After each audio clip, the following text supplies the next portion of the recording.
Welcome to our video series on the prevention of hate speech and disinformation.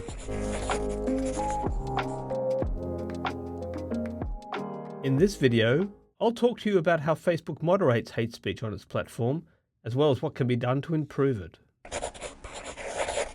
Facebook has both a good track record and a problem when it comes to moderation, and of moderation at scale. With almost 3 billion monthly active users, it should be that Facebook would be able to contain the spread of hate speech, given the resources it has at its fingertips. In late 2022, Facebook is said to have removed around 11 million pieces of hate speech worldwide. Yet, this is not all of the hate speech, and even a small percentage that is not captured is still a lot of hatred and bigotry that could incite discrimination and violence. Facebook works by relying on AI detection and automated reports handled by automated moderation. So all reported hate speech goes through an automated process that determines whether to approve or to remove a post.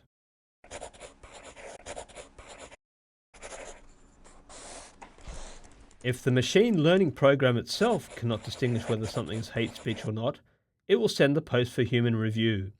And if the ordinary human reviewer sitting in Bangladesh, or India, or the Philippines, or other countries can't decide what to do, then they will triage it, work out how severe it is, and escalate it to Facebook content experts in America.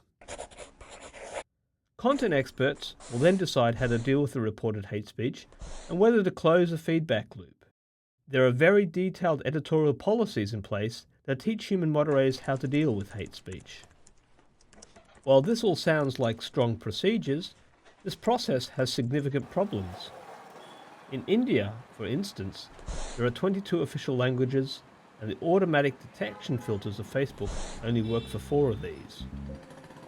And if you are a minority in India, you are more likely to be victimized on Facebook and not have the speech removed. Also, images and emojis that incite hate are less likely to be picked up by the automated filters. For example, there's a common use of vomit emojis as a hate reaction, which is something that escapes the AI detection filters.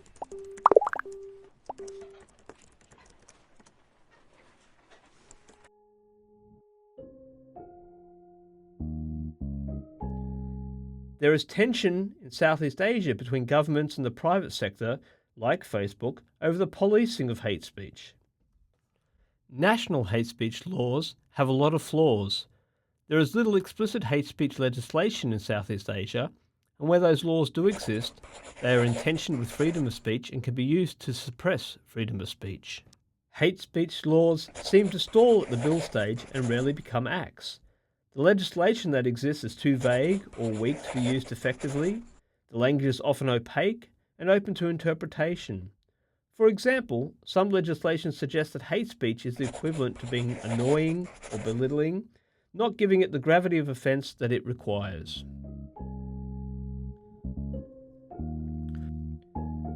Overall, Facebook does a reasonably good job of defining hate speech.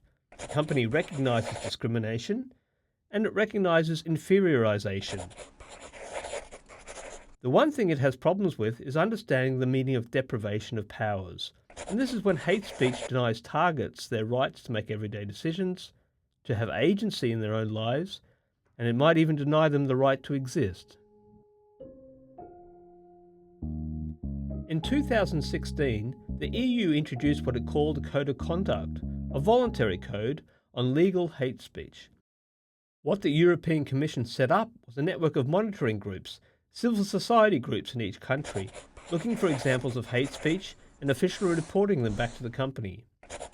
This initiative has had a very positive impact in terms of setting up these reporting networks and obliging platforms to do something serious about removing hate speech. This is a good example to learn from. Another way hate speech moderation on Facebook can be improved is by giving page administrators and specialist community managers special status in reporting hate speech.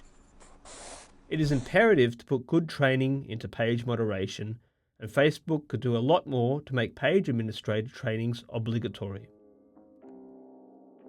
Facebook is glocalizing. It is becoming more localized in the way that it deals with these issues, particularly with the introduction of market specialists who are similar to an early warning system. These specialists might, for example, raise new terms that are being used and add those to the automatic detection. Similarly, Facebook's stakeholders engagement team is expanding its consultations.